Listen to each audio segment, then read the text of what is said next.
Husband যখন তার ওয়াইফকে কষ্ট দেয়, আঘাত করে, আল্লাহ রাব্বুল আলামিন ওই হাজবেন্ডকে এবং তার পরিবারে কিছু গজব নাজিল করে, যার কারণে তাদের পুরো সংসারটা নষ্ট হয়ে যায়। এবং সে গজবগুলো কি কি, এবং যখন একজন হাজবেন্ড তার ওয়াইফকে কষ্ট দেয়, আল্লাহ সে হাজবেন্ডকে কোন আযাবে ফেলে, কোন পানিশমেন্টে ফেলে, এটা আমরা আজকে জেনে নেব। সকলে বলেন ইনশাআল্লাহ।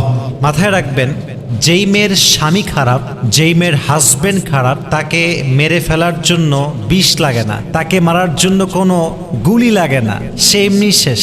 যার হাজবেন্ড খারাপ, তার জীবন অলরেডি শেষ, তাকে মারার জন্য কোনো বিষ লাগবে না, কোনো গুলি লাগবে না, কিচ্ছু লাগবে না, সে এমনি শেষ হয়ে গেছে। আর আমি আসিফের পার্সোনাল পয়েন্ট অফ ভিউ হচ্ছে এরকম, যে পুরুষ তার জীবনে সফলতার চূড়ান্ত পর্যায়ে পৌঁছে গিয়েছে, যে পুরুষের জীবনে R15 আছে, গাড়ি আছে, বাড়ি আছে, টাকা আছে, পয়সা আছে, জনপ্রিয়তা আছে, সব আছে, বাট একজন নেককার দিনদার মানসিক শান্তির স্ত্রী নাই, তার কাছে পৃথিবীর কিচ্ছু নাই। ঠিক কিনা বলেন?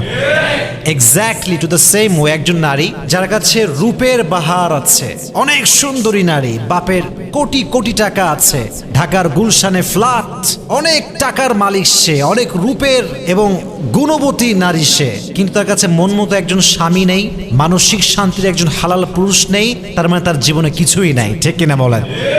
তাহলে বোঝা গেল, স্বামীর জন্য স্ত্রী হচ্ছে বিশাল বড় নেয়ামত, আর স্ত্রীর জন্য স্বামী একদম সেম, দুটোই সেম। স্বামীর জন্য স্ত্রী নেয়ামত, স্ত্রীর জন্য স্বামীও নেয়ামত। এটা অনেক বড় দামি জিনিস।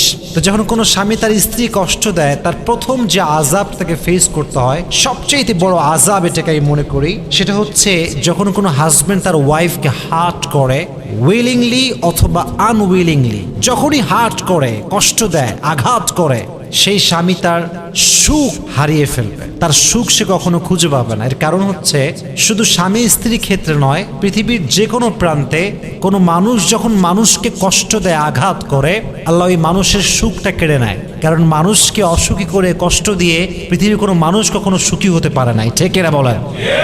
মানুষকে কষ্ট দেওয়া, কারো মন ভাঙা যদি ক্রাইম হতো, অপরাধ হতো, তাহলে আমার মনে হয় বাংলাদেশের কোটি কোটি মানুষের ফাঁসি হয়ে যেত। ঠিক না বলেন?